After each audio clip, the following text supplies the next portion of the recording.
Have you ever thought about it? There are between 38 and 50 million people in the United States of America who are poverty-stricken, making income less than the poverty level. And yet, this is the richest nation in the history of the world. Our national gross product this year will go beyond $800 billion. And yet, there are between 38 and 50 million people who are poverty-stricken. Now, there's something wrong. Happy Black History Month, the shortest month of the year. Growing up as a child, I lived in the Chicagoland area, and while there were a variety of different ethnic groups that I lived in close proximity to, most of the neighborhoods I lived in were predominantly black. I was in community with folks that looked like me, and to no surprise, my cultural outlook reflected that. One particular part of that reflection was always Black History Month. In my elementary school, staff made sure that us young students were aware of the importance of learning our history, all of the struggles, sacrifices, and challenges that our ancestors had to overcome in order to push for the progress we see today. And when I say learn about our history, I really just mean showing the class Our Friend Martin for 4 years in a row. Yeah, this movie did numbers in a lot of school. For some reason, I always thought it was an episode of Recess as a kid. I don't know, it's probably because all 90s black male cartoon characters had the same fucking haircut. Give me grace, I was like 6. How we teach black history to our young children is important. So important that it's often debated on what is the quote-unquote correct or proper way to do so. On one hand, you have to keep in mind that these are still young kids, and that it needs to be presented to them in a way that not only allows for them to easily digest what it is that they're learning, but also be able to apply it to the society around them. However, with that comes many perils. In the process of attempting to make it more suitable for children, you risk diluting, downplaying, or even outright omitting historical events. In the end, you're left with a very fine line separating respecting history and erasing it. But for those in power, that erasure or dilution of said history ends up being one of your biggest advantages. America runs on two things, that being white supremacy and capitalism, with the two so intrinsically woven into the fabric of our nation that they affect black folks on a systemic level. The last thing you want is the affected population learning the true extent of the damage these systems cause, as this is dangerous. Therefore, by misconstruing history or giving a sanitized version of it, you're able to downplay the systemic effects and damage. You begin to water down historical events from the barbarism of slavery to the deliberate sabotaging of Reconstruction, all the way to the pacification of the Civil Rights Movement. The end result is a very out-of-context, sanitized version of history that not only disrespects the lives of those that came before, but prevents those in the present from learning about their current struggle. And before you know it, we start seeing ridiculous narratives about living in a post-racial society. Since we are about to elect the first African American as president, it is a very significant historical fact. And I take it, therefore, around the world, criticism of the United States for being a racist nation will now stop, right?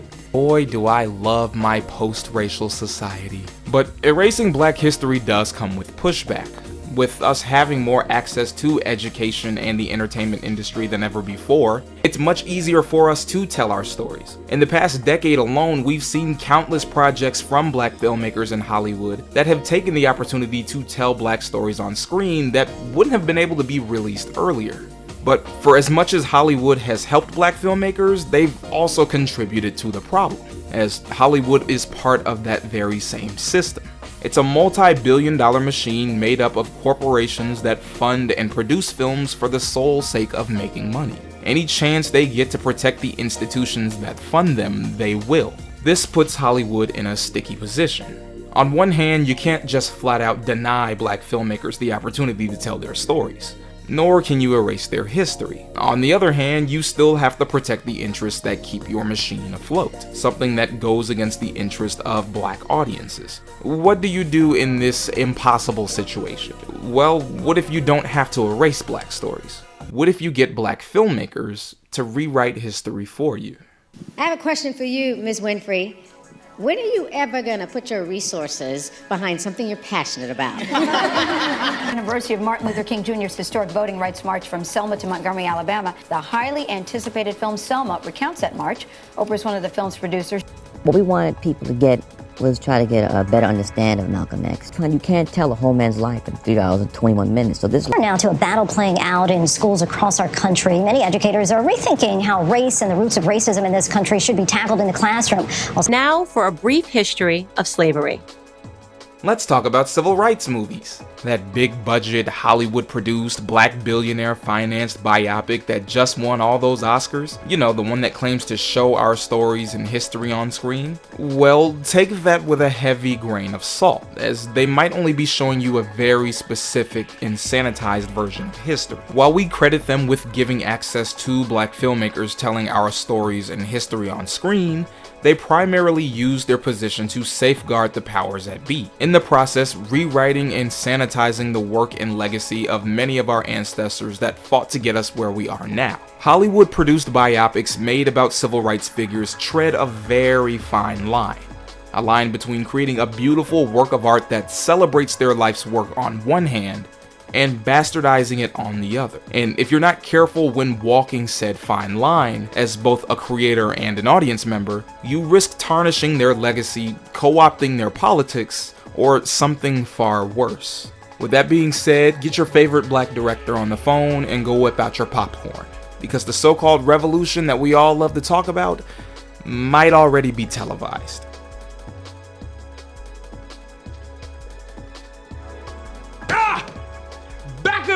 The Rosa Parks story. Pass.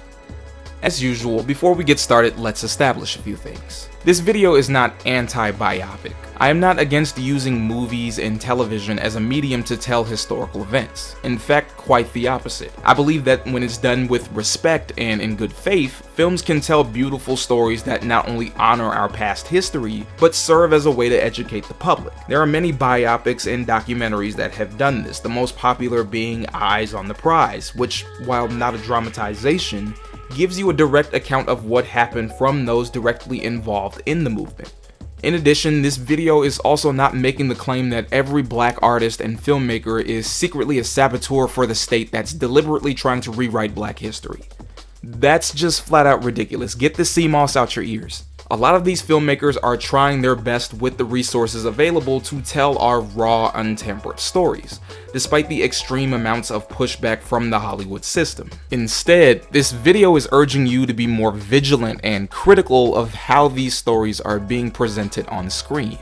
The problem arises when you start to change or dilute the stories of those featured in the biopic. In the context of civil rights figures, this is particularly dangerous, as in the process, you're changing many of their real-life politics in order to create a more sanitized version of them for the big screen. Many of these figures, from MLK to Malcolm X, Fred Hampton, Bayard Rustin, and many more, were explicitly anti-capitalist in their real-life political views, and far more radical than often depicted in pop culture, often urging black Americans to take direct action against the government through different methods. However, these radical and anti-capitalist views almost always get erased and sanitized when it's time to tell their stories in the form of movies and TV. For a lot of casual viewers who aren't really familiar with the politics or history of these figures, we almost never ask questions. Why is it that the same system that demonized, and in some cases directly murdered these figures, is now all of a sudden praising them, as if the agenda of said system has suddenly changed over the years? Why is it that Hollywood is so quick to adopt the aesthetics of these figures, but not their actual politics? And most importantly, what are the limits of artistic freedom? How much of a person's life and politics are you allowed to change before it becomes a caricature? When you begin to answer them, you see that Hollywood sacrifices their life's work for entertainment, sanitizing their politics and co-opting them in the process. In order to construct this argument, we're going to have to focus on a number of biopics, with each one contributing to this problem in different ways, whether that it's the filmmaker's intention or not. To start us off, let's dig into one of my favorite movies by one of my favorite filmmakers to ever pick up a camera. The man, the myth, the legend.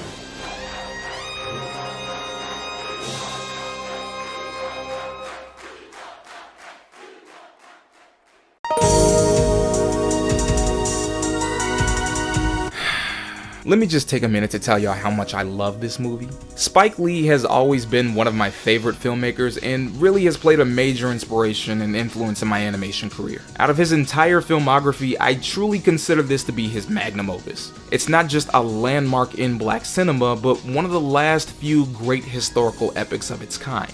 The reason why I praise this film so much is because, well, you can really tell that Spike truly did care about Malcolm's story when making this movie. For years, he had been vocal about how it was his dream project, and was one of the main critics that spoke out against the studio for trying to make the film with a white director. Columbia Pictures greenlit a $100 million biopic of Dr. King starring Cuba Gooding Jr. Oliver Stone was attached to direct. Spike Lee was pissed. I'm not over-exaggerating when I say without Spike, this movie probably wouldn't have been made. Warner Brothers, the studio who owned the rights to this film, didn't really have any intentions on telling the story with respect. They had no faith in the movie and wasn't expecting it to do well at all.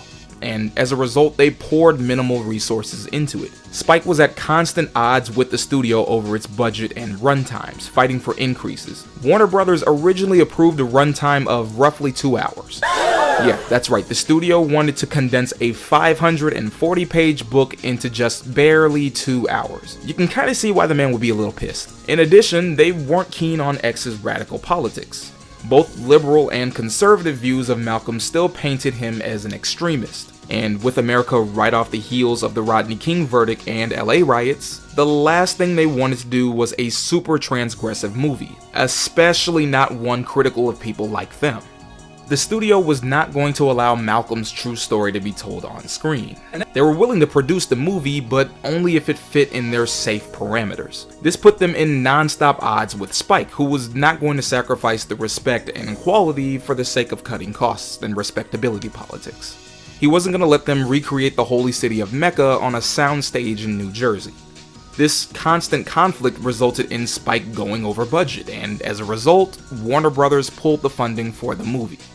Luckily for Spike, he was able to tap into his roots as an independent filmmaker. He stretched his resources to every possible avenue he could. He poured half his own salary into the budget. He pulled favors, essentially crowdfunding it with other black artists and filmmakers. He even had to rely heavily on donations from black celebrities such as Oprah and Michael Jordan. This was essentially an independent movie. The only way to stay true to Malcolm's life was to operate outside of the studio's rules. It was a community effort. The only way to complete the film without the system completely bastardizing our story was to produce it ourselves. And by sheer will and determination, the film was completed. The end result was a beautiful work of art. Art that came with a few trade-offs.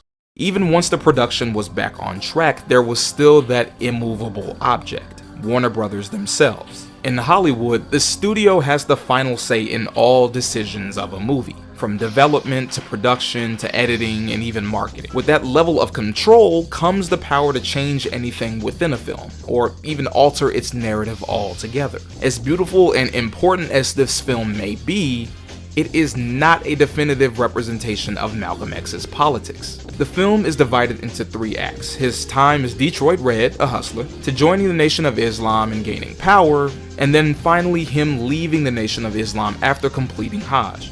When Malcolm X left the nation in 1964, his politics greatly changed and shifted leftward. Not only did he convert to Sunni Islam, but he abandoned his separatist views and instead began focusing on black nationalism. He saw the importance of working with other radical activists and organizations, building size and power with community. He recognized that the only way for us to win our struggle was through a united effort, using Pan-Africanism overseas as an influence when founding organizations such as the Organization of Afro-American Unity. Most people, when we say Afro-American, they think only of the Negroes in the United States, but they don't realize that 2/3 of Brazil consists of people of African blood, which means they're also Afro-American because Brazil is in South America.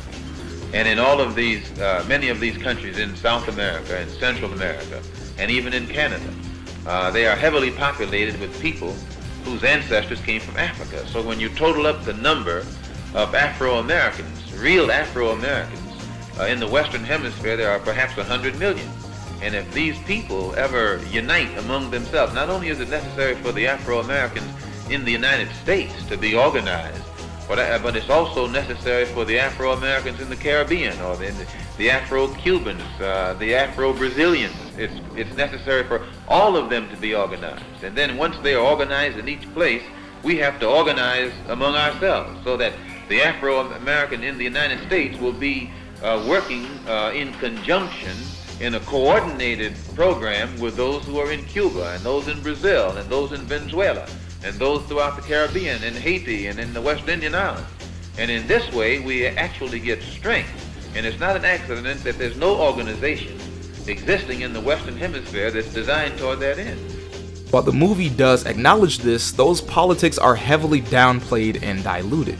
A core component of this new set of beliefs was the heavy emphasis on class. One of the main goals of the OAAU was to achieve self-determination and security for Black Americans through unification with the global diaspora. He worked with other Black radicals and Pan-Africanist authors such as John Henrik Clarke, Albert Cleage, Jesse Gray, and Gloria Richardson. The focus of the org was giving Black Americans economic liberation through re-education and self-defense. He recognized that a united Black working class was necessary and put scrutiny on idolizing the Black elite, millionaires, and billionaires, citing them as pretending to care about our advancement, but always siding with their pockets at the end of the day. He expanded upon the works of Reconstruction-era leftists that came before him, such as W.E.B. Du Bois. And most importantly, he laid the foundation for the Black Power movement that came only a few years after his assassination. His views were explicitly anti-capitalist. He viewed it as a quote-unquote parasitic entity that gains power through blood-sucking the poor,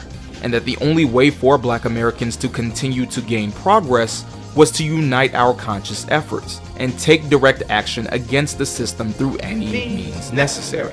All of this is publicly available, from his speeches, interviews, documents published by his org, all the way down to his autobiography itself.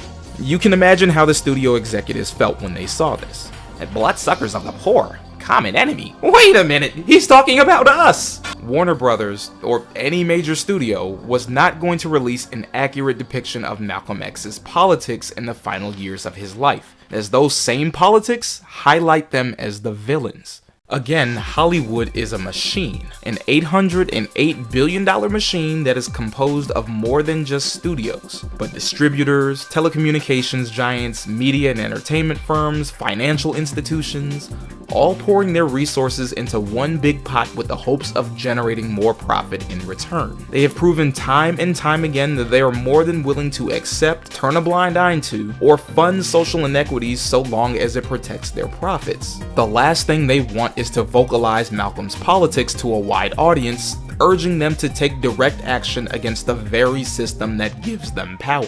So they sanitized it. They kept parts of the Black nationalism and Pan-Africanism, but heavily diluted the class consciousness. Most of his work related to it either gets briefly touched upon as a footnote or left out altogether, which is sad because this class consciousness was one of the main things that increased his death threats and eventually led to his assassination. Activist Kwame Ture, who was greatly inspired by Malcolm's work and led the charge in the Black Power movement after his assassination, criticized both Spike Lee and the movie's final cut for these very same reasons, stating, quote, "You cannot make a film about Malcolm X while accepting funding from the very petty Black bourgeoisie Malcolm spoke out against. You cannot make a film about Malcolm X with the hand of Hollywood, part of the very system that killed him. This is a film you can walk away from knowing Malcolm's life, but almost nothing about his politics," end quote. While Spike Lee does get his share of criticism for that final cut, it's more useful to examine the broader problem. That problem being, he still had to go through the studio system. When production couldn't be shut down due to finances, they still placed barriers through censorship, erasing the context of Malcolm's politics in the final years of his life to suit the corporate agenda. At the end of the day, it just goes to show it doesn't matter how passionate or dedicated to the project you are. You can independently fund and finance the film and still have the best intentions on telling a faithful story. But as long as the studio is involved and as long as they are an extension of the powers that be, they will sanitize the story to be less transgressive. In the end, this ultimately undoes what the subject of the biopic was trying to do, diluting their politics and harming their legacy. But sanitization during production isn't the only way to do it. In fact, it's probably the least efficient. The only way Spike was able to get this far with the film in the first place was due to the fact that it was done so independently. But most times, the studio isn't gonna wait till a film is almost finished to start changing its narrative. Most times, that will already be done in the development stage. In this next section, we're gonna explore exactly that. How, if you would develop a film based on a misrepresentation of these figures, or a caricature, it becomes easier to co-opt their image. How do you caricaturize a revolutionary figure on screen without the public getting outraged? Well, don't worry. That's not a problem if the public already believes in the caricature. I was reading old Martin Luther King interviews. He advocated for us to never be violent when trying to achieve peace. We know that's why we celebrate Dr. Martin Luther King, because he was considered this vision for peace in America, even during a time of such racial unrest. Think about it. We just celebrated Martin Luther King's birthday. A man who is associated with color blindness. Judge me by the content of my character, not the color of my skin. That is what the civil rights movement used to be about. Today, the civil rights movement is about Black Lives Matter.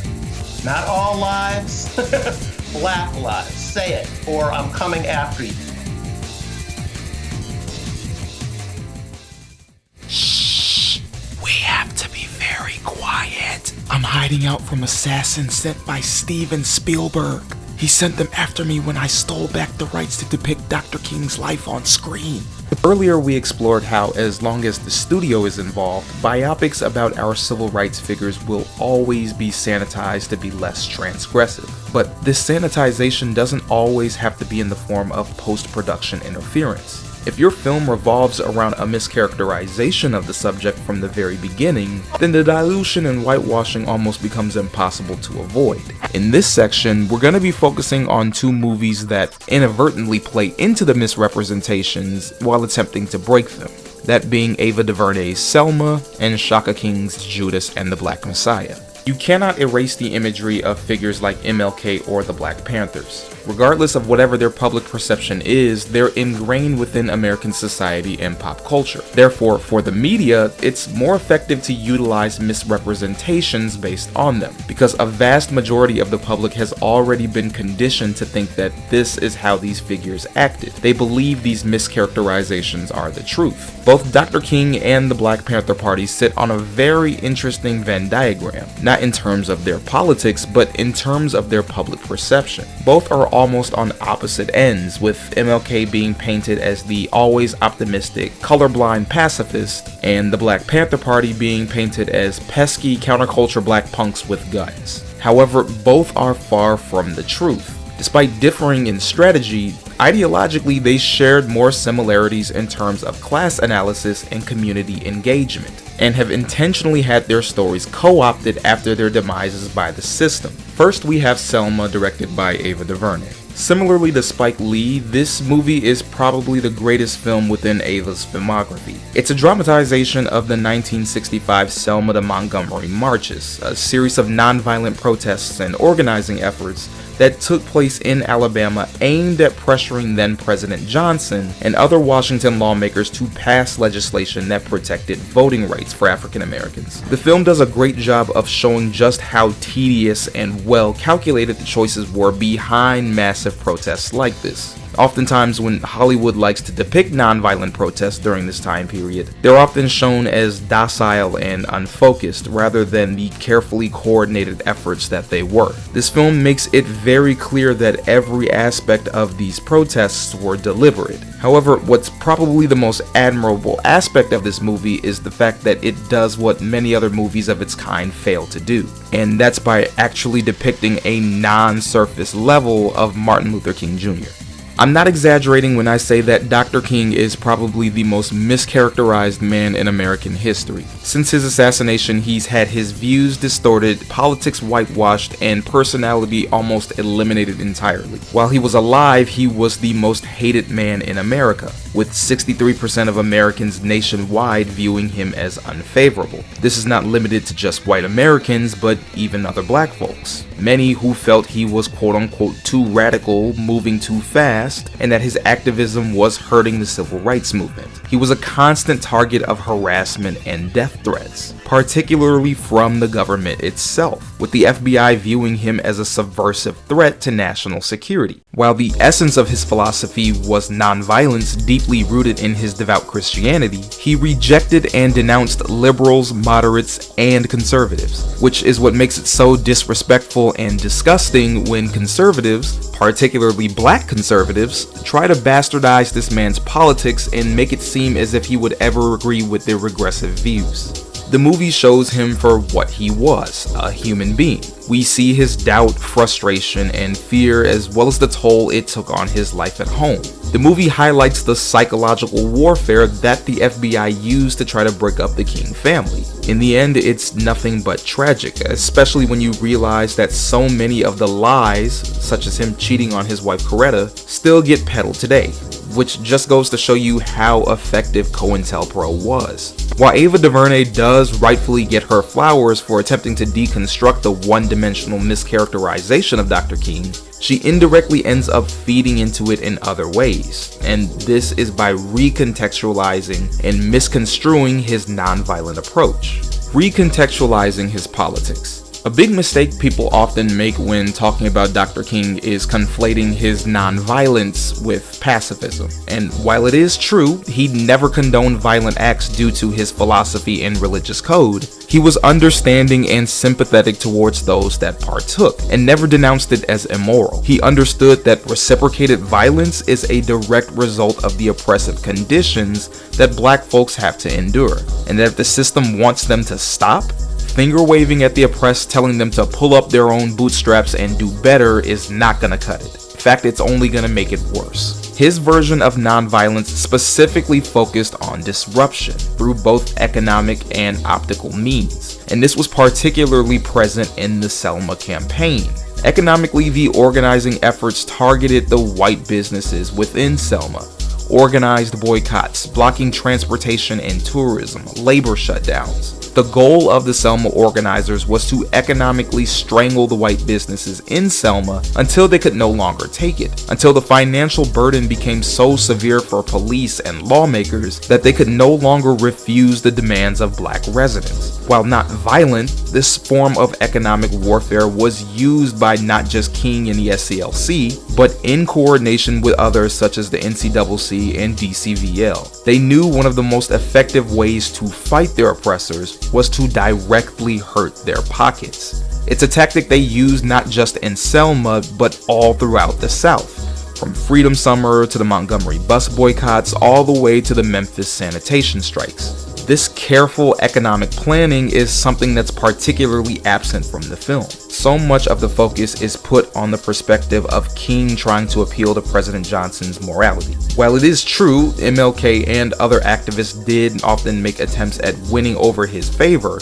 this too was for strategic reasons. In fact, the optics of the Selma marches were used to court Johnson. Another thing the film gets right was the activists' reliance on the news. They knew that the media was the key to getting the White House on their side. While they weren't going to partake in violence themselves, they understood that the violence inflicted on them was a tool. When ABC broadcasts the barbaric and savage beating of peaceful protesters, it causes national outrage. The film acknowledges this, but doesn't show how it was used in the context of a disruption tactic. It targeted white liberals and moderates at home that weren't interested in the civil rights movement. It disrupted Lyndon B. Johnson's moderate stance and forced him to pick a side, or risk hurting his own approval ratings and administration. Every single action that took place in Selma was deliberate. It was a perfect example on how to use nonviolence to directly take action against the state. However, if you remove the disruptive context from Dr. King's tactics on screen,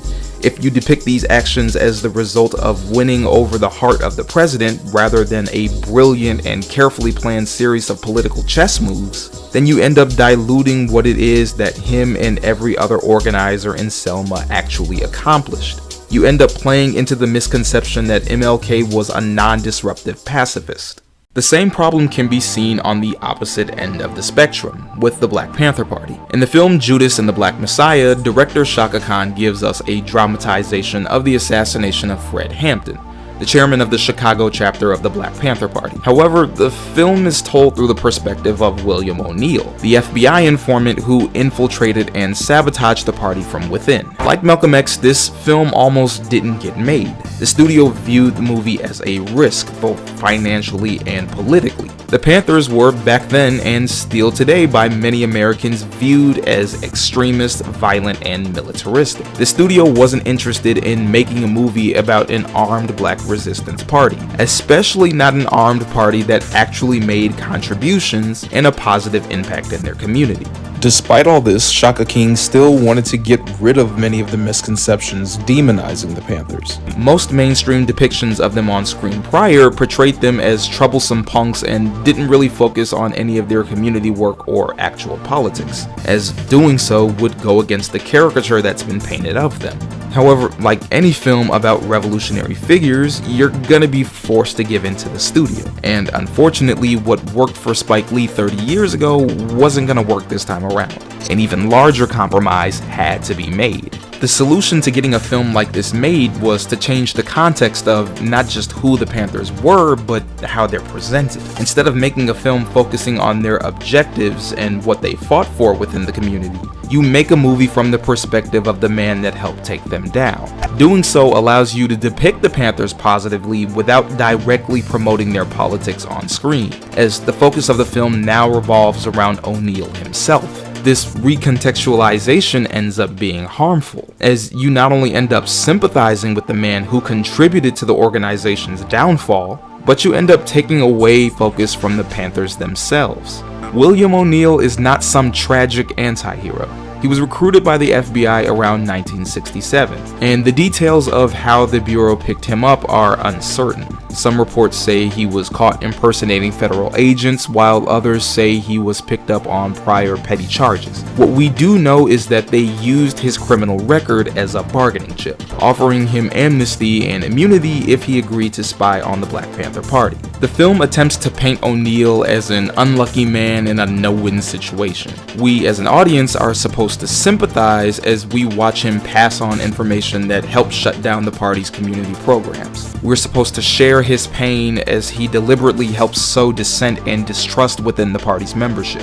And most distastefully, we're supposed to feel sorry for him for drugging Fred Hampton and directly helping Chicago police murder him.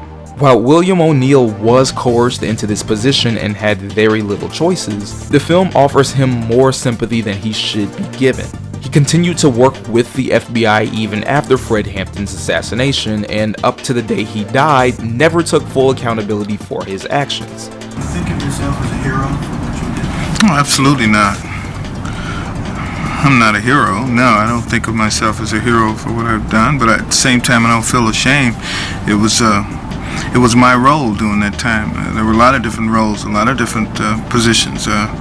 There were actually a lot of blacks fighting in Vietnam that felt like they should have been there and was proud to be there, fight for the country. I felt like there was a war here in the street, and I was recruited early, and I joined sides early, and I didn't straddle the fence. I gave it all I could, as long as I could. And then when I felt like I couldn't give anymore, I left. I excused myself. Do I feel like I betrayed someone? Absolutely not. I had no allegiance to the Panthers. I didn't even know what they were about when I joined. I joined at the instigation of the FBI, who I had scant knowledge of. So, no, I don't feel like I betrayed anybody. I don't feel like I'm a hero. Am I proud? I'm proud of some of the things that I done. There were certain things that we done that prevented a lot of violence. In fact, his only public interview was spent with him trying to shift blame on everyone else but himself, even willing to further spread lies about the party. What would you tell your son about what you did? I think I'll let your documentary put a cap on that story. I don't know. I don't know what I'd tell him other than I was part of the struggle.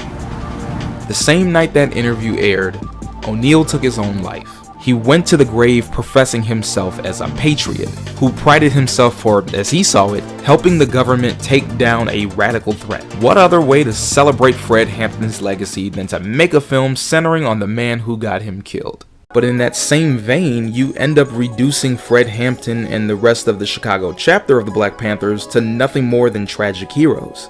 You end up sidestepping around their politics, reducing them down to just a bunch of rebellious counterculture kids. While the film does show many of their positive impacts, such as their free breakfast, health clinics, the formation of gang truces, and many others, it removes the context of how the Panthers used class analysis to do so. The Black Panther Party was explicitly socialist. Their programs focused on the community directly being in control of its own policing, funding, and services. It heavily relied on re-education, forcing the community to learn of the economic systems that made their horrible conditions possible. Not only were their programs explicitly anti-capitalist, but they were successful, one of the main things that made them such a target for the FBI. But if you remove the political context from what made those services possible, then the audience is given very little to actually learn from what made them such a threat to the government in the first place. You completely erase their socialist ideology. The audience ends up falling in love with the rebellious, revolutionary aesthetic, but not the revolutionary politics. In the end, both Selma and Judas and the Black Messiah show us how even if you recontextualize a historical figure's politics in an attempt to depict them more positively, you still end up harming their legacy, as that recontextualization still dilutes their politics, sanitizing it to be more palatable on screen. It truly does seem like a no-win scenario, does it? Damned if you try to tell their stories on screen, and damned if you don't. With the studio involved in just about every aspect of the process, what's the solution to all of this? Is there even a solution? If this is what I meant by the revolution might already be televised earlier, then I think I want to turn the TV off.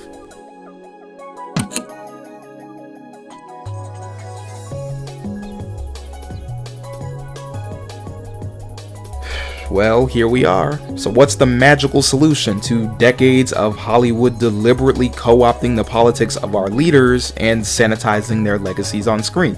Well, nothing. To be more specific, there's nothing that can be done in the context of trying to stop Hollywood. And that's because, well, we shouldn't be relying on Hollywood to tell the complete story of these figures in the first place. Hollywood is never going to attempt to tell the stories of civil rights figures in a way that truly aligns with their politics, as it's against their best interest. As long as Hollywood is an arm of said system, you're never going to get a work of art out of it that truly speaks out against it. However, that doesn't necessarily mean that we should demonize biopics. I can already hear some of you. Well, which one is it, Pillboy? You just spent the past millennia talking about how evil these movies were. Now you're saying they should stay? Make up your mind, you wannabe Huey for. No, silly. Biopics are not bad. Despite the many flaws they may have in terms of accuracy, these are still really good films. Many of these filmmakers know the limitations that come with making movies about polarizing figures in our history, and some sacrifice is going to have to be made to tell that story, whether it be through upholding respectability politics from the studio or straight up legal barriers. Earlier, I made a little joke about Steven Spielberg owning the rights to MLK's words on film, but that's not really a joke. It's true. In 2009, he bought the film rights from the King estate, and with that came the ownership of all depictions of his speeches on the big screen. There's a reason why none of the words spoken by him in Selma are his actual words. Ava was legally forced to rewrite them. We have to acknowledge that even when trying to create a celebratory work of art, there's only so much that the filmmaker can do. And at the end of the day, the responsibility still falls on the audience member to educate themselves about our history. Going back to Malcolm X, when the movie came out, there was a huge surge in the amount of copies sold of Malcolm's autobiography. People saw the movie and were inspired by Malcolm's views and wanted to read it for themselves. To dismiss this film and others like it would be a disservice, as without it, there are many folks that wouldn't have even been given that introduction in the first place. As I stated before, historical films can be great tools to introduce new stories to audiences, while still respecting history in the form of art. But that's where the line needs to be distinctly drawn, as introductory tools and not all-encompassing. We can admire and celebrate the past milestones we've achieved, while still acknowledging that we have a long way to go, and that long way can't always be shown through Hollywood. But none of that actually stops the stories from being diluted. How do you fight back against the sanitization? Well, that's a lot harder to do so, because that dilution and sanitization is not just caused by the system itself, but a lot of us too. On a systemic level, the best thing we can do is continue to refuse to be silent. Challenge anyone who attempts to cover up or sanitize the story of our history, no matter how big or small.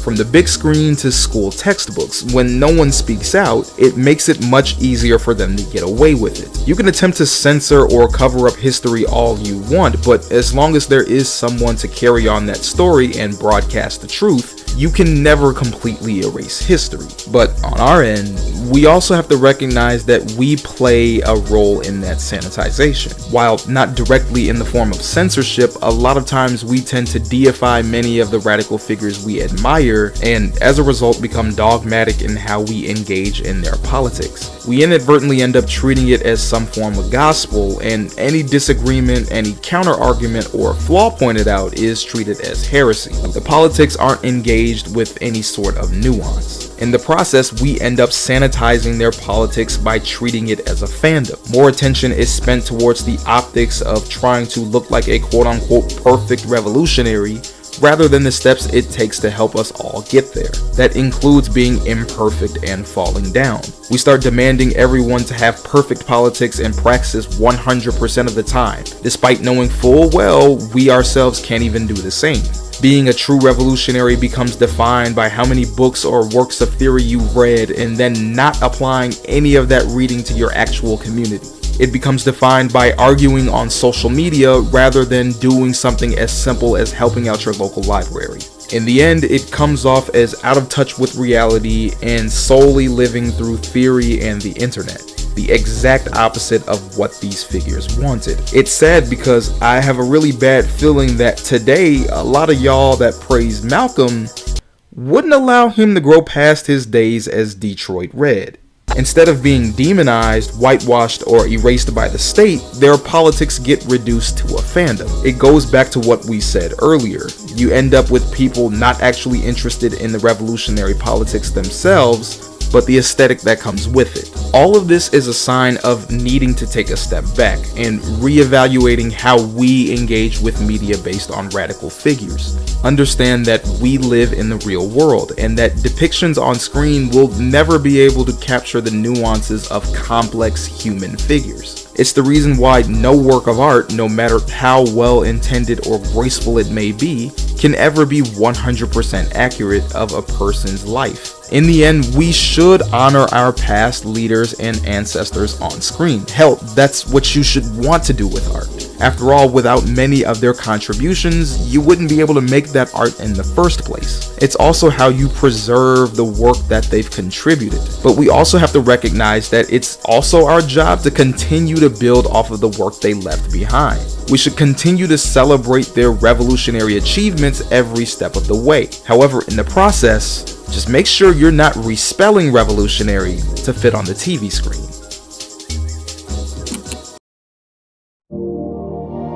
Somebody said to me the other night, don't you think, Dr. King, you are going to have to start speaking more in terms of the administration's policy? Because since you started talking against the war in Vietnam, it's hurt the budget of your organization, and people who once respected you don't respect you anymore. And I had to look over and say, sir, I'm sorry, but you don't know me. I'm not a consensus leader.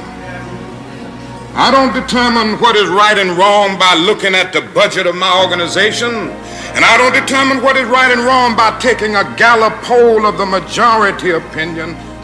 And so, because there's something wrong, our struggle must continue.